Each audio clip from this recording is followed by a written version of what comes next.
What's up everyone, my name's Guth, and recently I've had a lot of people asking me about my settings on Halo Infinite. So I was gonna make a short video and kind of run over what I got going on as far as my settings. We're gonna have timestamps below. Make sure you guys hit that like button and subscribe if you want to see more future content like this.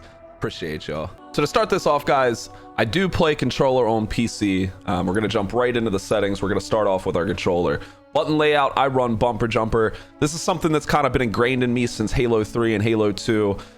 It allows you to jump and aim all at the same time without ever taking your thumbs rather off of the sticks, allowing you to hit more accurate shots. This one's pretty big. It's not as important nowadays if you have a controller that can use paddles. We use Elite Series 2. I do not use any paddles though. It's not something I've found super necessary yet, but in the future I've been playing around with some ideas for adding them on. Let's move on down to the movement and aiming.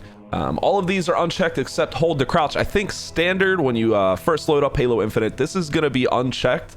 I don't like toggle crouch. It messes me up with the crouch strafing and everything, so I like to make sure I have hold to crouch on, as well as maintain sprint, auto clamber, and step jump. All of these I found nice to keep on. Some people don't like it, but it's easy for me to just not have to worry about doing these things in the middle of a match. It just kind of does it for me.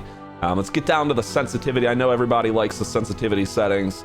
I have found a low look acceleration with a medium sensitivity to be my best sensitivity settings. It works the best for me. I do like to have my vertical a little bit higher than my horizontal sensitivity. It just helps me move up and down a little bit more. So we have 1 look acceleration, 5 horizontal, 5.5 vertical. Pretty nice, pretty standard, nothing crazy there. Zoom level sensitivity, these are all going to be 1. I don't like to change my sensitivity based on zoom, so they're all going to be 1. I haven't messed with these at all. This is how it comes standard, so if you haven't messed with it, don't mess with it. Down to the move stick, center dead zone, we have all the way at 0. This makes it a little bit more responsive as far as movement goes. I don't have to move it too far off the center zone for me to be able to move. I like a bit of movement in Halo Infinite. This game has a lot of movement tech, and it helps out a lot there. I haven't changed these at all. The input threshold and axial dead zone, both on the standard 10 and 12. Nothing changed there. Look thumbstick, I have dropped down to 8. I like a little bit in the medium there so that I have a little bit of wiggle room if I'm going for some accurate shots, but it's not too crazy, doesn't flick me all over the place.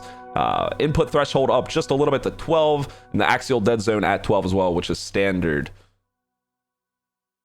We have no additional button combos, or binds rather.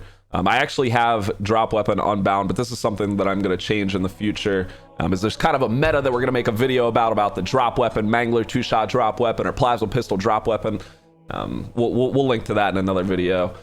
All of these are the same vehicle. I haven't messed with it all. This is just standard for bumper jumper. Same with equipment, grenades, everything. I haven't changed any of this, guys, any of this at all. As far as video settings go, this one's another big one. Field of view, I run 95. Now I find a lot of the top players run anywhere from 90 to 110. 120 seems too much to me. 95 has been my sweet spot. I played on 110 for a little bit. It just wasn't right for me. I dropped it down to 95 and I've stuck with it.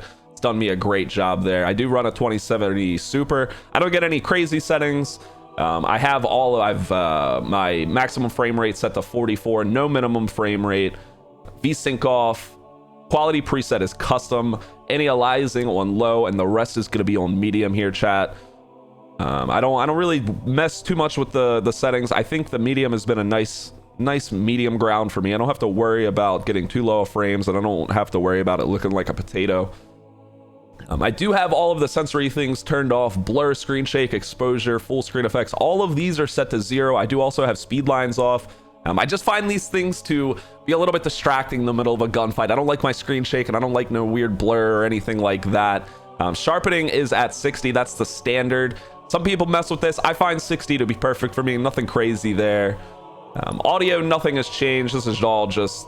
I do actually have hit detection effects on. This is actually really nice in ranked play. When you throw a dynamo grenade, you get a little bit more sound when it's hitting them, and it's actually the only grenade in ranked that'll give you a audio cue on hit, other than the normal yell that a Spartan will make when they get hit with a grenade. You always got to listen for those audio cues. They're huge. I do have subtitles on. I enjoy that. Nothing else crazy here. We jump over into UI. I have my HUD opacity down just a little bit. I like to be able to see more of the actual game, but I still like to be able to see the HUD. And then this one's another big one for everybody. Enemies, outline, and colors. My enemies are a nice, it's more of a purple in game. It looks pink here, but it's more of a purple. It's called Cerise. We like to run that. And then my teammates are going to be mints. It's a nice green. It's just easier for my eyes. This one's another one that really just depends on what you like. I know a lot of people are running the pineapple. Pineapple's a really, really popular one for people. If that's more your style, go for that. For me, I like the Cerise, though. Same with the friendly ones. If green isn't for you, there is tons of options here. I just think that the mint fit works nicely for what I got going on. Bloom is off as well. And then I think the other one that everybody likes to look at is the weapon offsets. Now for melee, pistol, and heavy, we haven't changed it at all, except for the horizontal offset on the heavy. But as on the rifle, we have a 0% horizontal offset and a 100% vertical and depth offset. Now what this does is it brings your BR from a center zone, like right here, down over to, it would be this area on your screen. Gives you a little bit more screen for the BR. It lets you see the enemies a little bit easier. It's a nice little change. Nothing else crazy as far as settings goes. Rather short video, but I wanted to give you guys that are asking an easy place to come figure out everything I use. If you enjoy the content, consider subscribing to the YouTube, hitting that like button, leaving a little comment down about some videos you'd like to see in the future. We got a bunch of ideas we got coming out. Thank you guys for watching. I really appreciate it.